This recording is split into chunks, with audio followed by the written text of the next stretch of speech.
Endgame brought with it one of, if not the, most emotionally impactful moments in the entirety of the Marvel Cinematic Universe. Tony Stark's sacrifice. You cannot tell me that seeing Pepper Potts barely holding it together while Stark took his last breath there on the battlefield didn't make you bawl like a baby who just dropped their ice cream cone on the ground. Seriously, I still cry every single time. But it looks like that might not be the end for Robert Downey Jr. in the MCU. Oh no, as there may be another appearance for the billionaire playboy philanthropist in the not too distant future. Or should I say not too distant past? You know what, just watch the video, you'll get it soon enough. Black Widow, the first installment in Phase 4 of the MCU, and the first time that Natasha Romanoff is going to be headlining her own film, isn't just bringing back one Avenger who passed on during Avengers Endgame. The current word on the street, as of the recording of this video, is that Robert Downey Jr. is allegedly going to be making one more appearance in the film as his now iconic character, Tony Stark. Now, you might be scratching your head and wondering how such a thing can be. I mean, for most casual movie fans, the fact that Black Widow is even getting a solo film after taking a dive off of an alien cliff to her untimely demise is enough to make them scratch their heads in confusion. Well, the fact of the matter is that Black Widow is going to be a prequel film, believed to be set sometime after the events of Captain America: Civil War and before Avengers: Infinity War, due in part to some set photos showing the character in a 2017 BMW.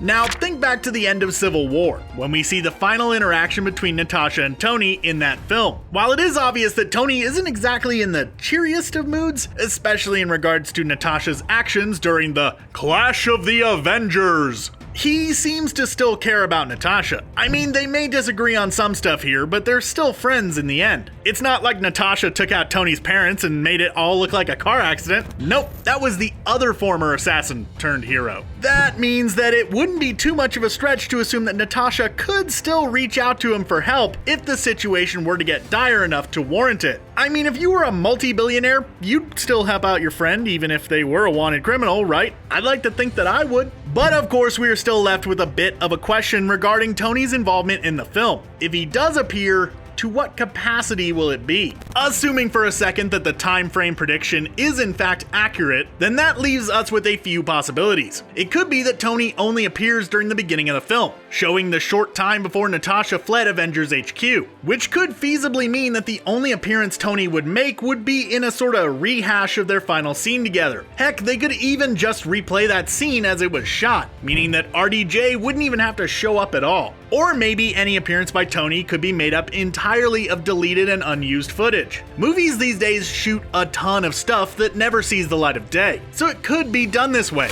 I mean, that's how Leia is making an appearance in The Rise of Skywalker, despite the passing of Carrie Fisher in 2016. Of course, it could also be a legitimate appearance by Robert Downey Jr., with new scenes filmed and everything. Perhaps there comes a point later on in the film when Natasha is in a situation where she really needs help, which, with Taskmaster and Red Guardian set to appear as antagonists, that does seem like a distinct possibility. So maybe she'll have to, begrudgingly of course, make a call to her old friend. Whether or not that help he would provide means another suiting up in the red and gold for Tony is questionable at best. Maybe he'll pull a Spider-Man Homecoming and send his remote-controlled suit, saving Natasha from the comfort of a beach while sipping a Mai Tai or something. Could do that, and then just have Downey Jr. record some voiceover lines, negating the need for him to appear in person, therefore saving the studio a whole heap and pile of money. However Tony pops up in the film, we are left with one simple question. The question that immediately popped into many fans' heads as soon as the rumors started floating around. Should Tony even be in another film? After the amazing farewell that the character got in Endgame, does appearing in Black Widow sort of cheapen that ending? For our money, it might. Sure, Tony Stark is a beloved and iconic character,